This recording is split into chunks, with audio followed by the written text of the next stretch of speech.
तो भाई लोगों, आज बात करेंगे चाइना और भारत की सरकार में अंतर क्या है, ये किस तरीके से काम करती है अपने देश में। आज हम इस बारे में बात करेंगे। भाई, तुम लोगों को अंदाजा भी नहीं है, जो लोग ये सोचते हैं कि भारत मतलब चीन के किसी कंपटीशन में भी है, आप लोगों को अंदाजा भी नहीं है कि चीन कहाँ पहुंच चुका है। दोस्तों, चीन वहां पहुंच चुका है जहां पहुंचने के भारत अभी सपने देख रहा है, और कम से कम 40 साल लग जाएंगे भारत को यहां पहुंचने में जहां चीन पहुंच चुका है इस समय। खाली बोलने से, मीडिया में चिल्लाने से या मुझे दो चार गलत बात बोलने से सच्चाई बदल नहीं जाएगी।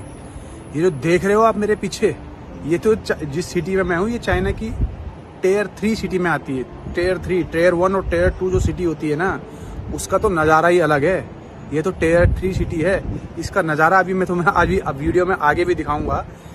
ये है चीन की सरकार का जो है अथक प्रयास, और उनकी लीडरशिप में ये चीन जो है पिछले 40 साल में दुनिया की दूसरे नंबर की सबसे बड़ी अर्थव्यवस्था बन गया है। तो भाई, आज हम जो है चीन और भारत की सरकार जो है, सरकार जो नेता लोग हैं, जो नीतियां बनाते हैं, उसके बारे में बात करेंगे और देखेंगे कि कितना बड़ा फर्क है इन दोनों देश के नेताओं में।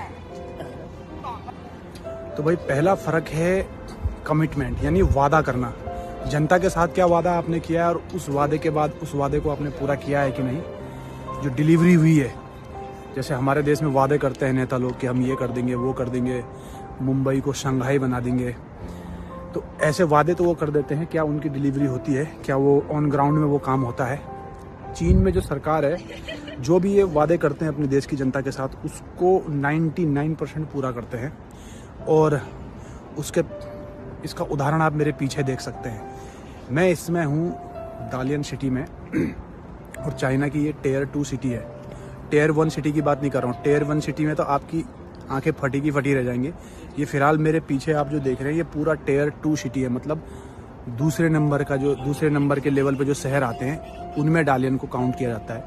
पहले नंबर के शहर जो हैं वो बीजिंग है, शंघाई है, बड़े बड़े ग्वांगझो हैं, ये शहर आते हैं। तो चीन के नेताओं की ही ये देन है, जिन्होंने अपने देश को इतना डेवलप कर दिया है, ठीक है। और भारत के नेताओं की ही ये देन है कि आज भी भारत जो है गरीब देश कहलाता है। एक बड़ा फेमस जो है बात है, राजीव गांधी ने कहा था एक बार कि हम दिल्ली से 1 रुपये भेजते हैं और वो जो है पहुंचते पहुंचते 10 पैसा हो जाता है। तो ये है एक भ्रष्टाचार का लेवल, ठीक है। अभी मेरे को लगता है भ्रष्टाचार पता नहीं ज़्यादा है कम है, पर जिस प्रकार से ये प्रेजेंट गवर्नमेंट है भारत में, लगता तो है कि भाई डेवलपमेंट करेंगे। लेकिन चीन में ऐसा नहीं है। चीन में अगर यहाँ से 1 रुपये गया है सेंटर से, ठीक है, तो वो वहाँ पर 1 रुपये ही पहुँचेगा और पूरा डेवलपमेंट होता है। और उसके लिए एक अलग से टीम रखी जाती है कि भाई जो पैसा जिस चीज़ के लिए दिया है वहाँ पर काम हो रहा है या नहीं हो रहा है, उसकी देखरेख के लिए एक टीम होती है। अगर वो काम में थोड़ी सी भी कमी आई, तो जो भी इंसान या जो भी डिपार्टमेंट उसके लिए जिम्मेदार है, उसको हो जाती है पूरी जेल। और जो भी उसका काम में जितनी डिले से उस काम में जो डिले हुआ है, जितना पैसों का नुकसान हुआ है, वो ही कॉन्ट्रैक्टर भरेगा या जो भी डिपार्टमेंट है वो उस पैसे को भरेगा उसके लिए। तो भाई जी, एक और बहुत बड़ा डिफरेंट मैं आपको बताने वाला हूँ। ये देख लीजिए, यहाँ पर इस पेटी के अंदर बोतलें रखी हैं, पानी की भरी हुई हैं, कोल्ड ड्रिंक्स हैं, पीने का पानी है, और अगर आपको ठंडा पानी चाहिए, ठंडी बोतल चाहिए, तो इस पेटी के अंदर है। और इसको बेचने वाला कोई नहीं है, ठीक है, कोई यहाँ पर बेचने वाला नहीं है, कोई दुकानदार नहीं है। टोटल विश्वास के ऊपर उस इंसान ने यहाँ पर ये चीज़ें छोड़ी हुई है। और इतने सारे लोग हैं यहाँ पर, देखो ये फोटो खिंचवाने आ रखे हैं, कोई कुछ। जिसको पानी पीना है वो यहाँ पर स्कैन करेगा, QR कोड स्कैन करके पैसा उस इंसान को चल जाएगा जिसने ये बोतलें यहाँ पे रखी हैं। और जो है कोई चोरी नहीं है। तो आप लोग अब मुझे बताओ कि अगर ये चीज़ भारत में होती, किसी पहाड़ पे, ये पहाड़ है पूरा एक, ठीक है, जंगल का एरिया है, जंगल में अगर भारत में ये चीज़ होती, तो मुझे बताइए लोग फ्री में ये बोतलें उठा के लेके जाते या नहीं, पानी की। ये देख लीजिए, क्योंकि भारत में जब G20 का मीटिंग हुआ था, तो गुरुग्राम में बहुत सारे लोग जो गमले वमले बाहर रखे हुए थे, वो लेके वो भाग लिए थे अपनी कार में, फ्री का। तो मुझे लगता है ये चीज़ भी जरूर जो है छोड़ दी जाती, ये चीज भी लेके भाग जाते लोग। तो भाई ये है दालियन सिटी, चाइना की टियर 2 सिटी में आती है, मतलब डेवलपमेंट के मामले में नंबर 2 स्थान। नंबर पहले स्थान पे जो आते हैं वो है ग्वांगजू, बीजिंग, शंघाई, शेंजन, ऐसी सिटी, ठीक है। ये नंबर 2 में आती है दालियन। फिर इनकी टियर 3 सिटी भी होती हैं।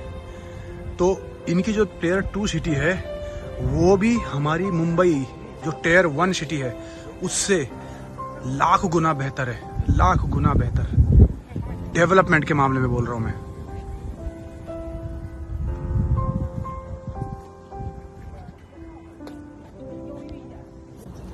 तो जो ये टियर 2 सिटी है दालियन की, इसमें बुलेट ट्रेन भी है, स्लो ट्रेन भी है, इंटरनेशनल एयरपोर्ट भी है, और बड़े बड़े शिप जो जहाज, जो समुद्र के जहाज जो एक सिटी से दूसरी सिटी जाते हैं, एक देश से दूसरे देश जाते हैं, वो भी यहाँ है। तो टियर 2 सिटी में इतनी फैसिलिटीज है, highway, roads, mall, everything just outstanding. तो ये एक बहुत फर्क है। और ये जो कुछ भी देख रहे हो आप डेवलपमेंट, ये यहाँ के नेताओं ने ही किया है, ठीक है, यहाँ के नेताओं ने ही किया है। और जो आप भारत में देख रहे हो वो भारत के नेताओं ने ही किया है। तो गाली देके कोई फायदा नहीं है, हम इनसे बहुत ज़्यादा पीछे हैं। और जो है चीन ने अपने आप को डेवलप करने के लिए जो है बिल्कुल एक अलग तरीका अपनाया। यूरोप, अमेरिका, इनसे एक अलग तरीका अपनाया। इनकी चक्कर में नहीं पड़े कि डेमोक्रेसी चाहिए, कि हमको ऐसा चाहिए। इन्होंने एक अलग तरीका अपनाया 1949 में, और उसके बाद ये दुनिया की दूसरे नंबर की सबसे बड़ी अर्थव्यवस्था बने हुए हैं। देखो, अलग रास्ता अपनाया। आप इनको बोल सकते हो कि कम्युनिस्ट है, ये है, वो है। भाई तुम्हें क्या चाहिए? तुम्हें जॉब्स चाहिए, तुम्हें अच्छे रोड चाहिए, अच्छे हाईवे चाहिए, अच्छे ट्रेन स्टेशन चाहिए, एयरपोर्ट चाहिए, हॉस्पिटल्स, सब कुछ अच्छी फैसिलिटीज चाहिए। तो सरकार कम्युनिस्ट होगी गो या डेमोक्रेसी हो, क्या फर्क पड़ता है? और मेरे मायने में China is a real democracy, जहाँ पे लोगों की सुनी जाती है, जहाँ पे लोगों के लिए जो है सारी फैसिलिटीज हैं, इसको डेमोक्रेसी बोलते हैं। ये नहीं कि भाई तुमने ट्रेन जला दी, चक्का जाम कर दिया, बस जला दी, जो है ये, इसे डेमोक्रेसी नहीं बोलते हैं। डेमोक्रेसी का मतलब होता है डेवलपमेंट, और ये तुम देख सकते हो चाइना का। दूसरी बात, इस देश का डेवलप होने में, इतनी ज्यादा तरक्की करने में लोगों का हाथ बहुत ज्यादा है। सरकार ने इनको सिखाया, लोगों ने सरकार ने नीतियां बनाई, फिर सरकार ने जो है उन नीतियों को देखा, पूरा काम हो रहा है नहीं हो रहा है उसके ऊपर पूरा ध्यान दिया। फिर उसके बाद नियम बनाए, नियम को लोगों ने बहुत अच्छे से फॉलो किया।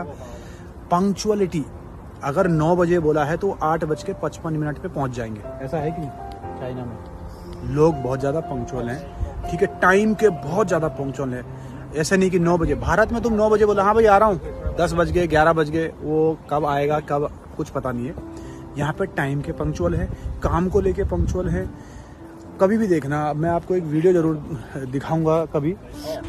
दोस्तों ये दिन के 12 बज रहे हैं, दिन के 12, 12:30 हो रहे हैं, सॉरी। और ये देखिए यहाँ पर जो वर्कर हैं काम कर रहे हैं। ये क्या काम कर रहे हैं? देखिए ग्रिल साफ कर रहे हैं, जो डिवाइडर बीच पे लगा हुआ है उसको साफ कर रहे हैं, अगर उस पर कोई धूल वूल लग गई है। 12:30 बजे दिन के। तो ऐसा हाल पूरे शहर में रहता है। पानी, रोड, सब तो मिलना ठीक है। बिजली 24 घंटे आती है, पानी 24 घंटे आती है, रोड हमेशा रिपेयर होती रहती है। 2-3 महीने में होती रहती है रिपेयर। हाँ, ये एक कारण है भाई। ये गृहिणी है भारत की, ठीक है, ये घर चलाती है। महंगाई है ही नहीं, मेन चीज महंगाई नहीं है। 12 साल, हाँ, जो 2 रुपए की चीजें 2 रुपए में मिलेगी, जो 12, 15, 16 साल हो गए। 16 साल पहले जो मेरे को 1 रुपए बस में डालने पड़ते थे इधर उधर जाने के लिए, 1 रुपए आज भी डाल रहा हूँ। महंगाई नहीं है। तो भैया ये लोग प्रोटेस्ट करे क्यों अपनी सरकार के खिलाफ खड़े हो जाए? इसलिए कि सरकार इनको जो है ट्रेन जलाने की, बस जलाने की, रोड जाम करने की इजाजत नहीं देती, इसलिए खड़े हो जाए। भैया ये बात तुम भारत में ही होती है, इसलिए जब भी साला कोई चक्का जाम कुछ करो, लाखों करोड़ों रुपए का नुकसान देश का होता है। ऐसा कुछ यहाँ चीन में नहीं है ना। लोग देश को बनाने के लिए काम करते हैं, देश को बिगाड़ने के लिए काम नहीं करते चीन में। चीन में मतलब भारत में सरकार अपनी सरकारें बचाने में लगी रहती है, राइट। इससे गठबंधन किया, उससे गठबंधन किया, किसी तरीके से सत्ता में रहना है, विकास हो रहा है नहीं हो रहा है उस पर कोई नहीं देखता। चीन ने ये सारी चीजें दूर कर दी, ठीक है। और बस उन्होंने एक सरकार रखी, एक सरकार का लक्ष्य था देश को आगे बढ़ाना। और कितना आगे बढ़ाना है आज की डेट पे, ये बैठे कहाँ है दूसरे नंबर की अर्थव्यवस्था, 18 ट्रिलियन US डॉलर की अर्थव्यवस्था बनी हुई है, ठीक है। एक फोकस है सरकार का, बस काम, डेवलपमेंट, काम, देश को कैसे आगे बढ़ाना है। आज मैन्युफैक्चर हब है चाइना, दुनिया में मैन्युफैक्चर हब, ठीक है। कोई राजनीति नहीं है, कोई प्रोटेस्ट नहीं होने हैं, कोई नेता गली गली से नेता निकल के जा रहे हैं, कुछ भी नहीं है।